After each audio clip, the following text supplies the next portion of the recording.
there's so many social media, quote unquote, experts or gurus out there.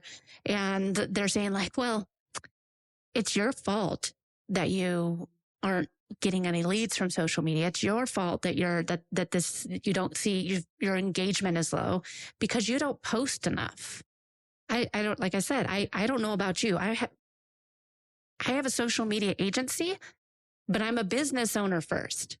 So how can I use social media as a marketing tool to grow my business? And by showing up with intention, knowing that I'm reaching out to my ideal clients and customers, I'm answering the questions that they have. And every post, no matter if I do a reel, if I do a carousel, if I do a LinkedIn article, whatever, no matter when someone sees that post, it's going to mean the same to them today as it will a month from now. It's going to still impact them. They're still going to, it's like a page of your website. You don't go in and update your website every day. Think of your social media as that evergreen content where you can bring people in and help educate them on what it is that you offer, what makes you different, how you can help them. Because if you know that with all of your posts, you're never going to be stuck saying, I don't know what to post about today, because you're posting with intention. When you post with intention, you go in strategically, you can post fewer times a week, and you're still going to see the same amount of leads and conversions come through. Because I'm not posting to try and get 100,000 followers from one viral video of my cat doing a backflip or something. I want to just touch those people that want to do business with me. The people that want to tell their friends and their family about me, that want to refer business to me, that are my biggest fans. Today, I am thrilled to introduce you to one of our Extraordinary Women Ignite speakers, Katie Brinkley. Katie will be bringing her wisdom to Ignite with her talk, Post Less on Social Media for More Business. I don't know about you, but that kind of lights up my heart. From building corporate-level growth strategies for AT&T and DirecTV to implementing done-for-you social media for solopreneurs and local businesses, Katie has been at the forefront to the changes in how buyers engage on social media. That's what she's going to be bringing you today. That's what she's going to be bringing you at Ignite. Utilizing her platform-agnostic strategies, Katie's clients have been able to see bottom-line results at every stage of their sales process. Now, let's meet Katie Brinkley. Well, welcome to Extraordinary Women Radio, Katie. I am so excited to have you here with us today. Thanks so much for having me. I'm excited to be here. Yeah. I've been wanting to get you on the show. I've been wanting you to come to Ignite as a speaker, and we're doing all those things. So I'm really thrilled that you're going to be a speaker at Ignite as well. Yeah, I'm really looking forward to it, and already started kind of blocking out my days, and it's been exciting to kind of plan on being a part of this and being a part of the Denver women, entrepreneurship community. Yeah, absolutely. I mean, we've actually got people coming from all over. We've got people coming from Canada. We've got people coming from all over. So it's going to be an amazing event. And if you haven't been to Extraordinary Women Ignite, it's my 9th annual Ignite that I'm doing this year. So I've been doing this a while, and I love what happens in the room. I love the transformation. I love the breakthroughs. I love all the community that forms. It's just a lot of fun. So anyway, if you want to know more about it, just definitely check the show notes here, because we'll share some of that with you. But let's dive in, and I want to know what's been the journey that's gotten you to this place, Katie. Tell us a little bit about how you got to be doing the good social media expert leader that you are. Yeah, I don't think that when I started with social media, being a social media anything didn't exist. I started by helping bands with their MySpace pages, and that doesn't date me. I don't know what else will, but yeah, I'm called a geriatric millennial. I guess that's the official term for my age range, and it means that I know. I'm like, well, that's a very loving. I don't even know. I've never even heard. What's the age? Well, there's Generation X, and then there's millennials. Yeah. Well, people born between 1978 and 1984 are considered geriatric millennials because we we're fortunate enough that we didn't actually have to grow up with social media as part of our formative years. Yeah. We grew up alongside all of it. So like I was an adult by all, like age ranges when social media really made it big. Yeah. And so I was old enough to make smart decisions with my social media time. I'm a Napster kid. MySpace was my first entry into HTML code because I wanted to have different backgrounds and I wanted to have a top 12 instead of a top 8. So, I mean, this is, I was experimenting with all this as it came out. And with social media, I've always kind of approached it as a tool, as a way to find ways of connecting. And all of these social media channels, whether it's MySpace or Facebook or Instagram or Clubhouse, whatever it is, I've always enjoyed trying to figure out the strategy behind them so that you can get in, be effective, and then get out and live your life and make those connections in real life and have more time. I'm in Colorado too, and I'm a typical Colorado gal. I love hiking and camping and skiing and doing all the things outdoors. So I don't want to be on my phone all the time. Yeah. Yeah. And I think that was when so you and I spoke at Speakonomics together last year. And that's when when we met. And when you spoke, I'm like, oh my gosh, everything you talk about just resonated in my soul because it was really about getting smart with your social media, not just, doing a plethora of continual, but it was actually being smart and having a strategy behind it. Yeah. Yeah. And I think that's one of the biggest mistakes that so many business owners are making when it comes to their social media is so many business owners want to just, it's a box I need to check. I have to post on social. I need to get this done. And it really, what social media wasn't designed for that, to just post something and get out. It was designed for connection. Right. And how can you go and connect with your target audience on your social media platform of choice? And it's different on all the social media platforms. You can't just copy and paste it and hope to have the same results. And so that's one of my biggest goals, honestly, which I'm sure sounds crazy as a social media agency owner, is I want people to spend less time on social media, but be more effective. Yeah. Yeah. So, and I think that this whole thing it's about the relationships, just all day long speaks to my heart because that's what it's anytime we are building, whether it's in-person community, whether it's online community, it is about the relationship and how do we create stronger relationships and not just put more noise out into the world. And that's what I think I see so much of. Yeah. And it is mostly just noise. It's people just it's white noise. Yeah. Yeah. And so you came down this, let me just even back up because you came down this pathway. You were doing the work. You fell into the world of social media. Tell us about building your agency. I mean, because that's an important part of this journey, right? Absolutely. And like I said, being a social media anything didn't exist. I was doing social media because I wanted free concert tickets. And I'm full transparency. I was like, hey, yellow card, you guys want to be on more radio stations? Just get me some free tickets next time you're in Denver and I'll make some connections for you. And that was a typical college girl and, young 20 something when all this was happened. And, then once Facebook came out, then I was like, hey, local coffee shop, if you want to give me some free coffee, I'll get you set up on Facebook. And it was just trying to help businesses, get set up on these different social media platforms, the ones that made sense for them.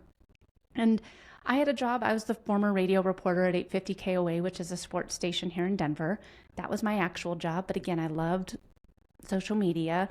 Then I had a short stint as a flight attendant, perfect for a single girl in her 20s. And then I didn't know that about you. Yeah, I know. It's just kind of a fun fact. And then I went back into the world of marketing.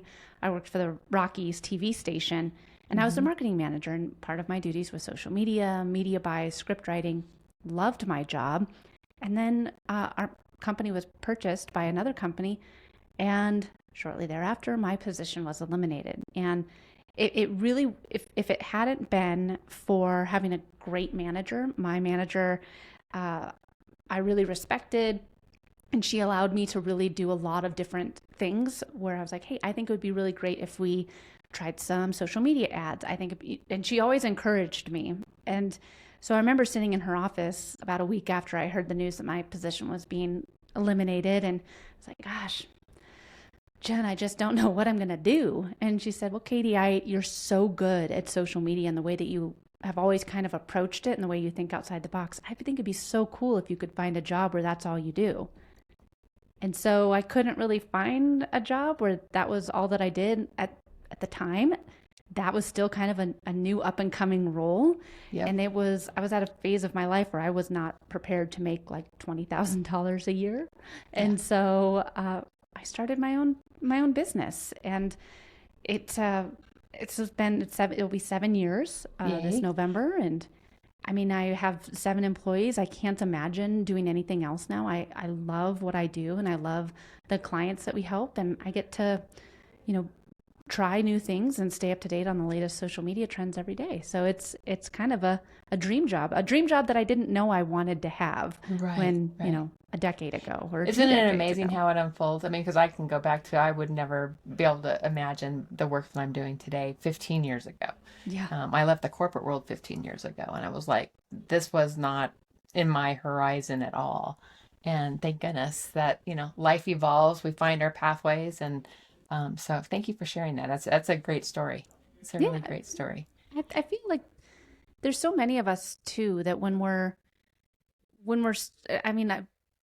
looking back at my life, I'm like, oh, of course I ended up being an entrepreneur.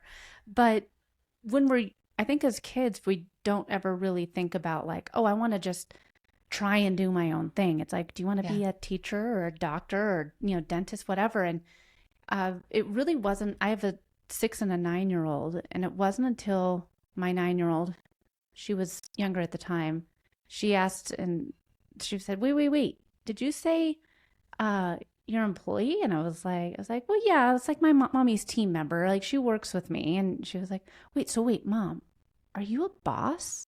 I was like, yeah. That's awesome. I am a boss. And she's like, you're a boss, Mom? And I was like, I am the boss. Yeah. Yeah. And it was just really neat seeing that light bulb moment from like my daughter's point of view, because it's something that I was kind of like, well, yeah, I have team, but she found it and was like, that's so cool. I want to be a boss when I grow up, and it really made me appreciate my journey of where I started and where I've kind of taken things. Absolutely. I love that so much. I totally love that. So let's talk about all this noise in the world of social media. And what are some of the biggest mistakes you see happening for entrepreneurs as far as, how they're putting social out there? Well, I think that's a lot of us don't like social media. We think of it as a necessary evil. So how can we get in and get out? And one of the first things that I do when I start working with a new client is we most often go off of a lot of social media platforms and focus in on only one or two, because each platform has a different way of posting. Each platform has a different way of showing up and connecting. And the connecting part, like I said earlier, is I think the forgotten magic medicine for everyone having success on social media. So I think that posting on too many platforms and posting the same content on every platform is the biggest mistake. And I get it. It's really easy. We're guilty. We're guilty. I mean, like, it's so easy. All you gotta do is just hit a little button, whether it's on Facebook or Instagram, or if you're using a social media scheduler, it's so easy just to share it across the masses. But if you think about it, Instagram alone has 6 different ways to create content. Yeah. They want you to create a content a variety of ways. Also, everyone consumes content differently. Like I said earlier, I have a 9 and a 6-year-old. Most of the time when I'm on Facebook, I'm watching some sort of a Disney movie at the same time. And so I have the sound off. Yeah. So when your reel or your video pops up, off. yes, when a reel or video pops up, guess what? Yeah. I just scroll right on past it. Yeah. It doesn't make sense for you to be doing only reels because I'm not going to see your content or engage with it. Yeah. Yeah. I frankly don't watch a lot of video, and which is an interesting, we find a patterns the way we consume content. Yeah. Yeah, exactly. And with consuming the content, if you're making just one type all the time, yes, you are. Like, so there was a while where people were saying like, only create reels. If you want reach, you need to only be doing short form video. And it's like, well, not everyone watches short form video. Not everyone consumes their information that way. So you have to make sure that you are still connecting with your target audience. So you're mixing it up is what you're recommending. Exactly. Yeah. And really dependent on which type of platform you're on. So like on a LinkedIn, you'd be different types of content than you would be doing on an Instagram. Yep. Yeah. So, I mean, like on LinkedIn, maybe I'd do a LinkedIn poll, and then I would do a LinkedIn newsletter, and maybe I would go live on used LinkedIn video. I mean, those are all different ways that you can create content and none of them is just a post. Yeah. Yeah. Yeah. So I like that a lot. So how, and this kind of gets into how do we actually connect with our listeners in a way? What are some things what tips do you give around that? How we're actually making connection? Well, once you figure out what platform you should be on, if you still don't know, it's what platform do you enjoy spending the most time on? Mm-hmm. Mm-hmm. And if you say, well, none of them, well, I'm sorry. If you had to choose one, and let's say it's only one, which one do you enjoy spending time on? And if it's, okay, I like Facebook. Okay, let's go all in on Facebook then, because that's where you can show up and actually do your outbound engagement. That's where you can do the commenting on other people's posts. That's where you can like other people's posts. And you know what? It's super easy. It doesn't take long. You can do it at any time of the day. Most of the time for me, it's when I'm sitting in the carpool lane to pick up my kids, or like I said previously, when I'm watching a Disney movie that I've seen for the 100th time. But I'm opening up these apps with intention. I'm opening and to up, engage. To engage. Not just to scroll mindlessly, but to actually engage with people that you know. That's exactly it. If you're opening up these apps and scrolling mindlessly, like, it's no different than turning on the TV. Right. Your time is extremely valuable.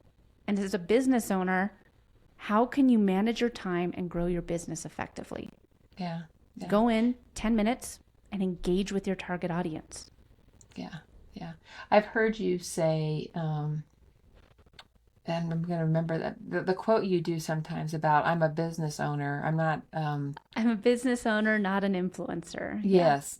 So that really resonates with me. Tell us a little bit more about that.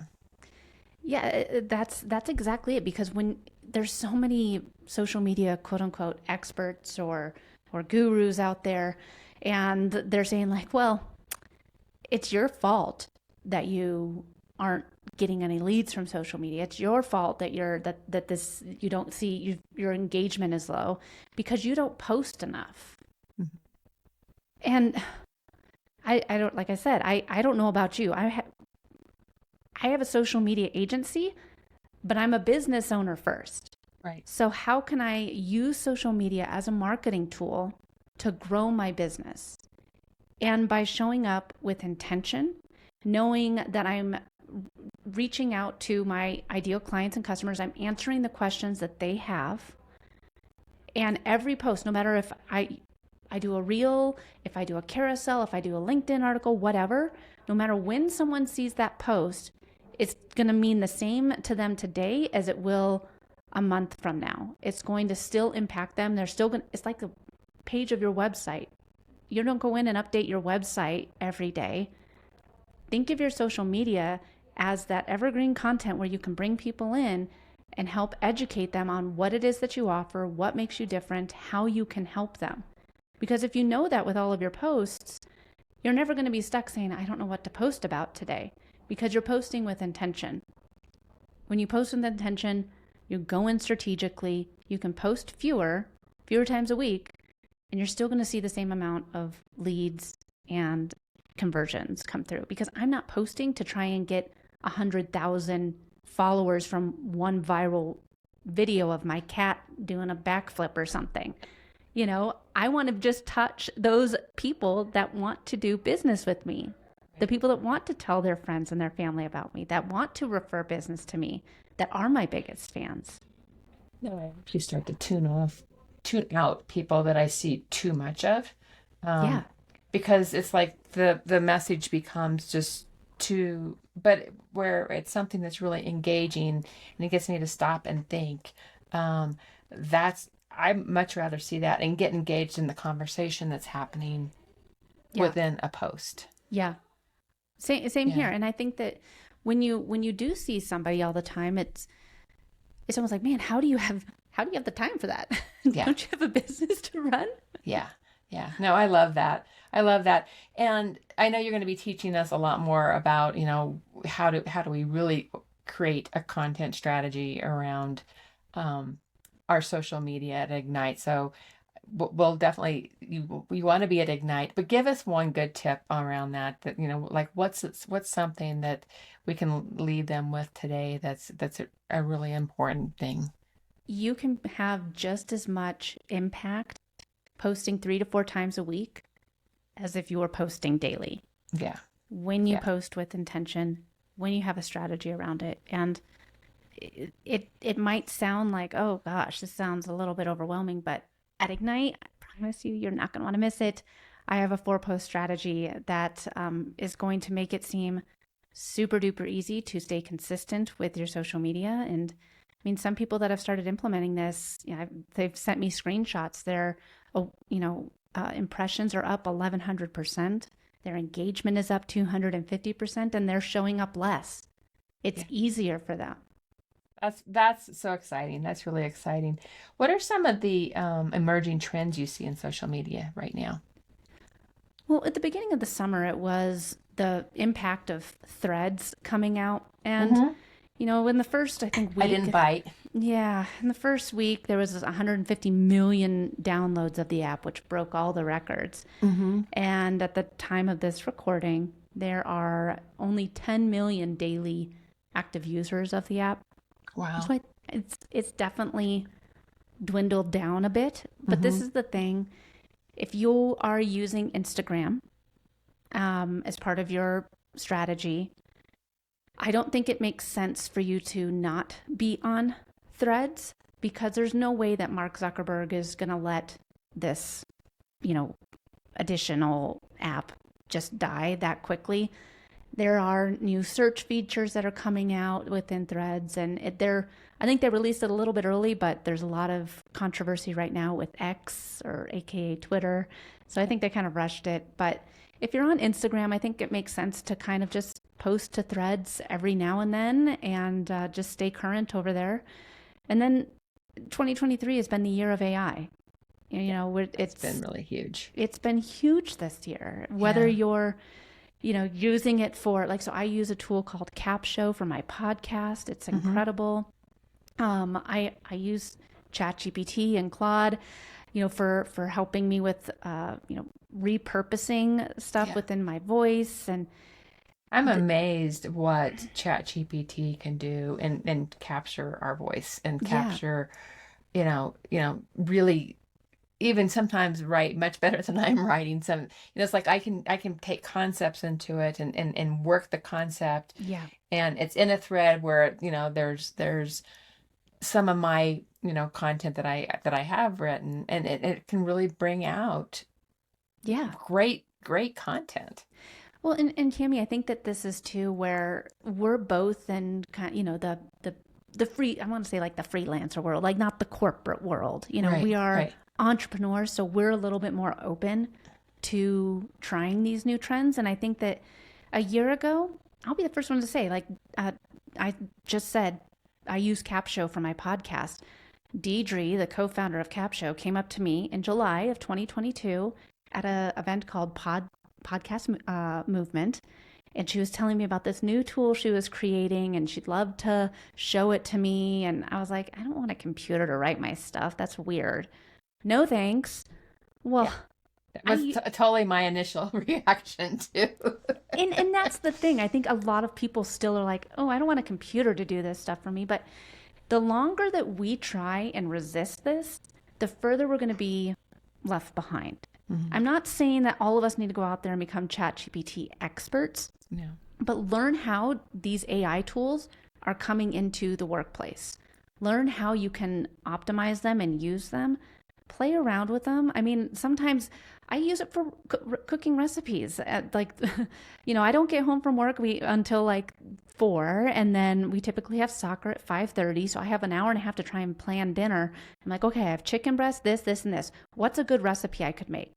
And it gives me an amazing recipe every time. So I haven't tried it with recipes. Oh, it's so much fun. Just pick out things in your fridge and stuff. Like I like one time I was like, I have pickles, this, and this. What could I make? And I was like, it gave me some amazing like grilled chicken sandwich thing. And I was like, I never would have thought of that. Yeah. So, I mean, just play around with these tools and think of it as, I wish I thought of this saying, it was the amazing Anne Hanley, but think of it, AI, as the robot on your shoulder. You are the human at the keyboard. Yeah. The robot can help you say the things that you didn't know you had in you or that you wanted to say. So work together as a team with it. And what I found, so I've used it even like in my VIP days with my clients where somebody's capturing some of the things that they're saying and what they're working on as, as I'm doing like a one-on-one coaching. And what happens is we get to a point where like, okay, this person wants to name their podcast. Help us name this podcast based on what we've given you. And so here's all these names, and it then becomes brainstorm fodder, right? Yes. Yeah. It's like, oh my God, I like that part and I like that part. Or what if it was this? And it's definitely a good way to brainstorm as well. So it's been really powerful from that perspective as well. 1,000,000%. I use it for like helping. So like I'll do my podcast. I do 2 episodes of my podcast, Rocky Mountain Marketing, per week. And I'll record one of the podcasts I do it live on Facebook. So I call it one thing on Facebook, and then I take that title and I throw it on into ChatGPT, and I'm like, help me create a SEO rich podcast title for this quick cast episode. And it basically just takes the sentences, and I'm like, oh, that's even better than what I had. I should have called my Facebook one that. Yeah. It's really good. And to me, I've never liked, it's so funny. I've never liked naming anything. That's never been my superpower. I can go back to the corporate world, and we'd have to name products, and I'd be like, we'd make jokes that we liked trying on swimming suits more than we liked, naming products. And, it's the same for like naming a webinar, naming an episode, naming whatever. I'm like, that's just not I would like to spend my time doing other things. And if you can leverage that kind of power, it's really super cool. So yeah, I agree. Yeah. Cool. Okay. So what else do I want to ask you? What do you see happening in the next 5 to 10 years as far as social media? I think it's going to be a really interesting landscape for people in my industry. And like full transparency, that's where I am trying to learn about these AI tools. This is where I'm educating my team on, okay, this is, how you can craft a really good prompt in here and we'll take what this podcast was, and this is how we can then micro content. And it's going to be really interesting. AI is already, ChatGPT just installed a Canva plugin. There's that brand new plugin. So I'm like, it's getting faster and faster on eliminating some of what I do. So this is where I think that as social media kind of continues evolving and AI continues to become more commonplace, people in the marketing world, we've got to be on our toes and really kind of continue learning. I always think that you should continue learning, whether you're in marketing or, no matter your industry. I think that if you're always learning, you're never going to get left behind. Right. So, right. And it's like, it's kind of fun for you to be able to take that cutting edge, learning, being on the learning edge of that, and to be able to share that with others. Yeah.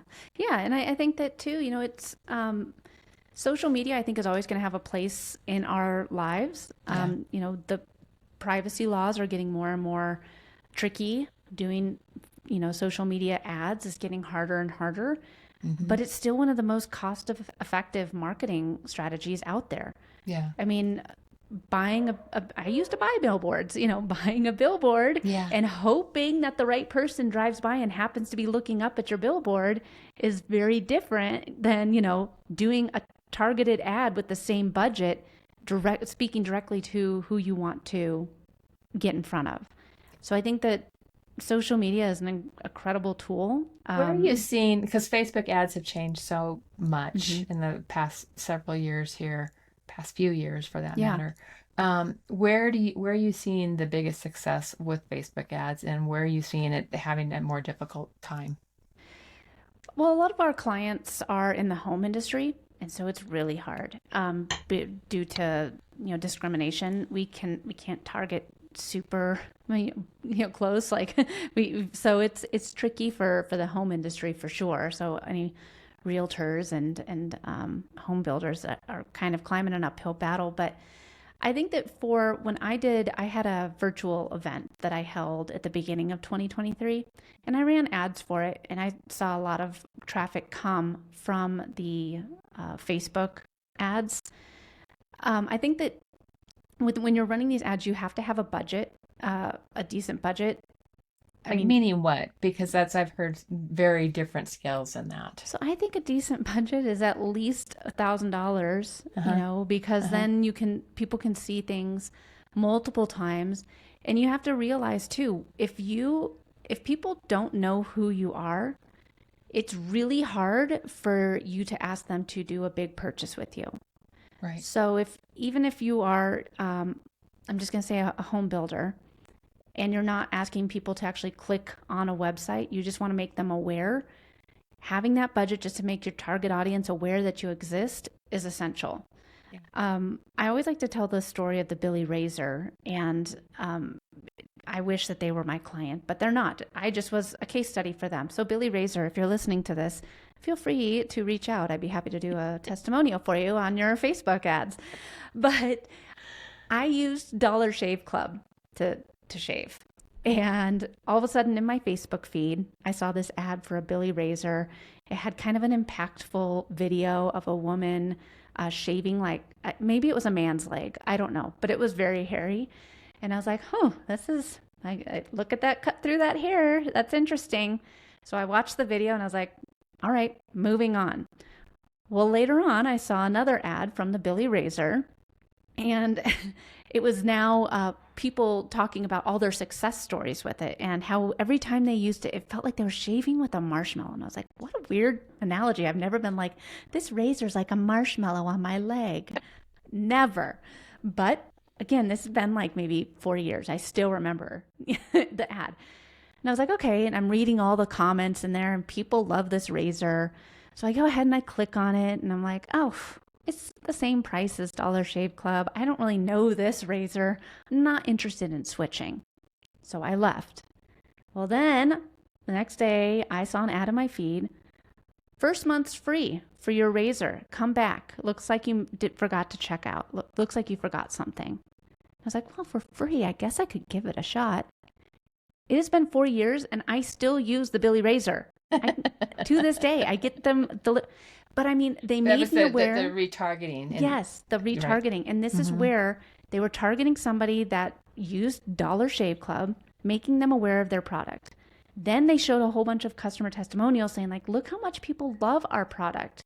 And I mean, it's different than anything other sort of razor you've ever experienced. Yeah. And then they did the retargeting to get me to buy. So the reason I share this story is because they took somebody that didn't even know that I wasn't even in the market for a razor. Right. I was happy with the Dollar Shave Club.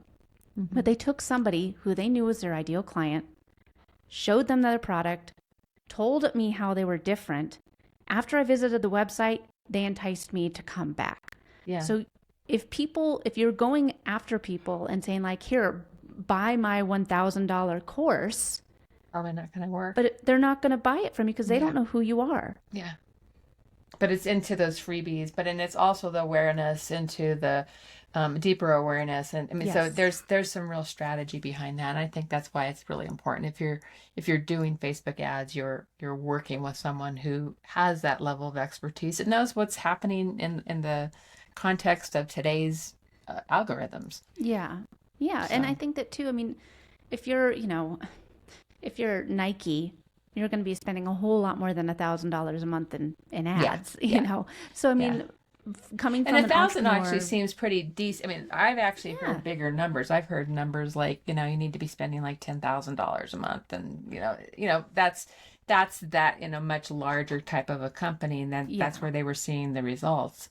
I saw great results for my virtual event at $1,000 a month. I only ran them for 3 ads. I did basically the cycle that I just explained here. Yeah. And for me, the ROI was, okay, all I have to do. So if you have $1,000 product, all you have to do is make 3 sales a month.